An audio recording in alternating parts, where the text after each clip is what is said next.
मैं आप जो तमाम मेरे भाई यहाँ पर तशरीफ़ लाए हैं, मैं आप सबका शुक्रिया अदा करता हूँ कि आप यहाँ पे आए मेरी बात सुनने के लिए।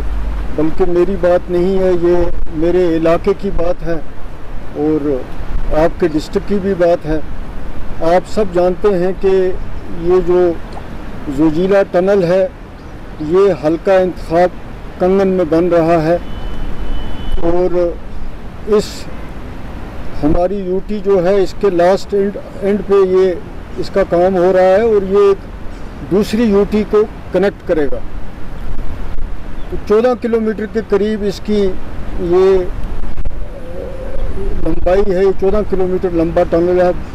मुझे लगता है इंडिया में शायद सबसे बड़ा टनल है जिस पे ये काम इस वक्त चल रहा है और इसकी इस वक्त कास्ट जो है वो 4500 करोड़ रुपए के करीब है। वो तो जाहिर है कि बढ़नी है, लेकिन यहाँ हमारे लोगों को, जो इस इलाके के रहने वाले लोग हैं, यहाँ के ठेकेदार हों, ख़ास तौर पे जो पढ़ा लिखा तबका है, उनको बड़ी उम्मीदें वाबस्ता थी कि इस टनल पे काम शुरू होगा तो उनको रोज़गार मिलेगा।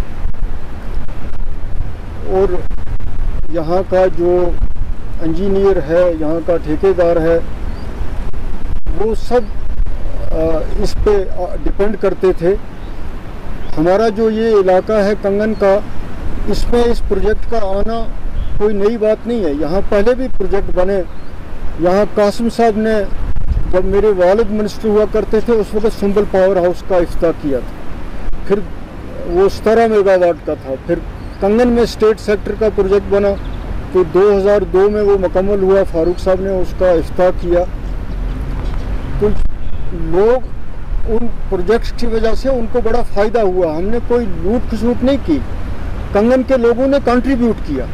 और जब मिलिटेंसी का पीरियड था 90s में, उस वक्त शेख गुलाम रसूल साहब चीफ सेक्रेटरी बने तो उन्होंने भी इस इलाके की बड़ी मदद की, हम लोगों ने भी सपोर्ट की। तो उस ज़माने में भी यहाँ प्रोजेक्ट का काम चलता रहा, जिससे यहाँ के लोगों को रोज़गार मिलता रहा।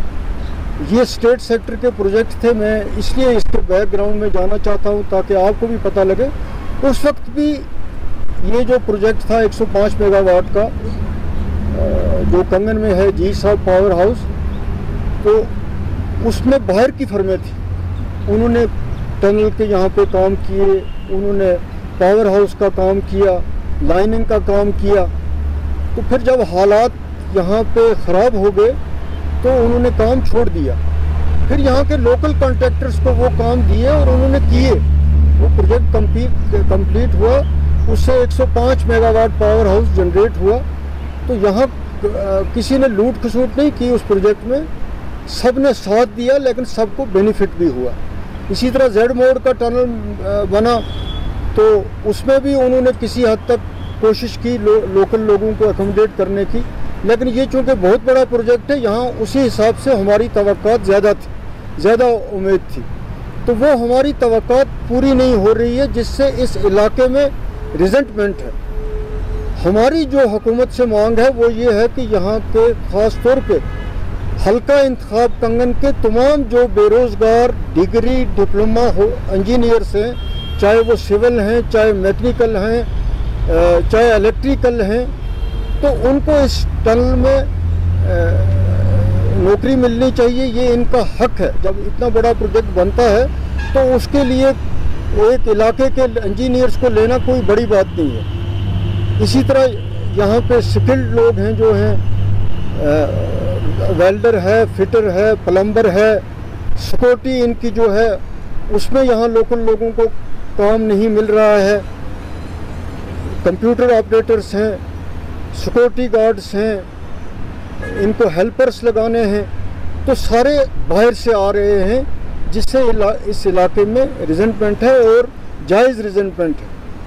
तो हम ये मुतालबा करते हैं कि हम ये नहीं कहते कि सारा कुछ हमें दे दो, हम ये कहते हैं कि जो एक नॉर्म्स होते हैं ऐसे प्रोजेक्ट्स के, कि इसमें लोकल लोगों का कितना हिस्सा बनता है, तो वो देना पड़ता है। ये एक पहले से असूल है, ये एक प्रिंसिपल है, एस्टेब्लिश्ड चीज़ है। उसको यहाँ पे टोटल वायलेट किया जा रहा है जिससे यहाँ पे लोगों की बेचैनी बढ़नी कुदरती है। इसी तरह यहाँ के ठेकेदार हैं, तो जो यहाँ पे टनल का जो मेन काम है उसके साथ साथ जो अलाइड वर्क्स थे वो कंगन के ठेकेदारों को नहीं दिए। हालांकि मैंने आपको बताया उनको ज़्यादा तजर्बा है काम करने का, उनके पास रिसोर्सेज हैं, उसके लिए भी कंगन के इलाके से बाहर के ठेकेदार जो हैं वो लाए। और वो जो ठेकेदार जिन्होंने लोन लिया हुआ है, जिनके टिपर्स हैं, जिनको इस काम का तजर्बा है, तो वो ठेकेदार जो हैं उनको भी इन अलाइड वर्क्स में कोई हिस्सा नहीं मिला है।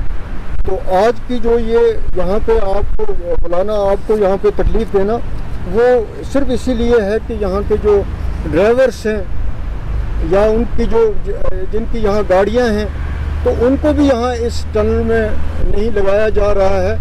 और टनल वालों की भी सबसे बड़ी गलती ये है कि उन्होंने खुद एडवर्टाइज़ किया कि हमें यहाँ के लोकल लोगों को लगाना है, एप्लीकेशंस कॉल की, सब कुछ किया, उसके बाद कुछ भी नहीं हुआ। मुझे तो लगता है कि गवर्नमेंट को उनके खिलाफ FIR लगाना चाहिए था कि अगर उनके पास नहीं था काम तो उन्होंने क्यों एप्लीकेशन जो हैं वो कॉल की और लोगों को इतनी मुश्किलात का सामना हुआ।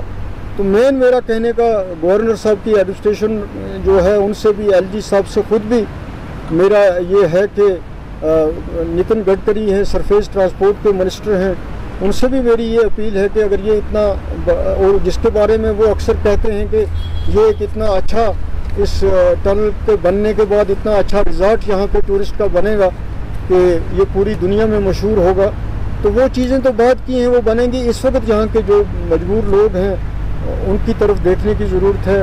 तो इसमें LG साहब से भी मैं कहता हूँ कि वो मुदाखलत करें और हमारी ये एक जेन्युइन डिमांड है, तो ये डिमांड जो हमारी है इसको पूरी करें। DC गांधरबल जो हैं उन्होंने भी इसमें जो अपना रोल अदा किया, मैं उसको अप्रिशिएट करता हूँ, लेकिन अभी तक उसके भी रिज़ल्ट्स आने बाकी हैं। यहाँ की लोकल एडमिनिस्ट्रेशन इस बात से वाकिफ़ है कि लोग इस सिलसिले में नाराज़ हैं।